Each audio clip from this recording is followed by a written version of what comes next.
This new law that was passed last year has this requirement come into place, as I mentioned, July 1st. Nearly every California employer will have to develop a workplace violence prevention plan. And the law is pretty stringent on what's required in these plans.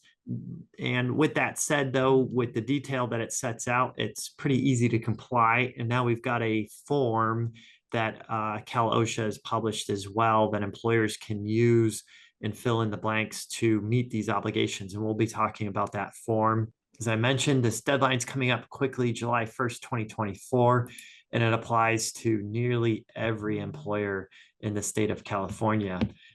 So here's the Labor Code section 6401.9 that has the requirements. And their penalties are very dramatic and can be an issue for employers that don't comply. And I was thinking about the IIPP and just having the plan. This is something when Cal OSHA comes into the workplace that they'll be asking for right off the bat, even if they don't have anything specific they're investigating and they're checking in on a workplace. They're going to ask for the IIPP and the workplace violence prevention plan. And if the employer doesn't have it, you're looking at these penalties, which are significant. So employers need to heed this and develop the plan and just get on it before July 1st. As I mentioned, it applies to all employers across California. There's a few exceptions here. I think we've got 6 or 7 exceptions. So employers that have employees teleworking from a location of the employee's choice and that location is not under the control of the employer, that you don't have to have a violence prevention plan for those employees teleworking in those places that they're working from, if they're working from their home and the employer has no control over it.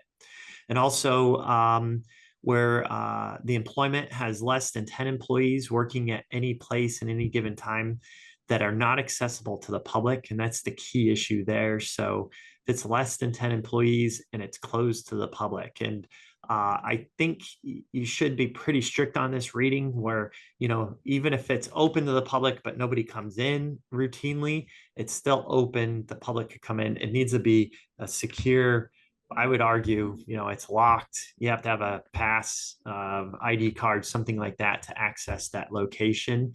Then that would be excluded from coverage of the new law. And then healthcare facilities, there's a lot of different definitions of healthcare facilities that are carved out. They've got their own standards that they need to implement. So number 3, I discussed that here, and as well as number 4, different healthcare facilities covered by the California Code of Regulations.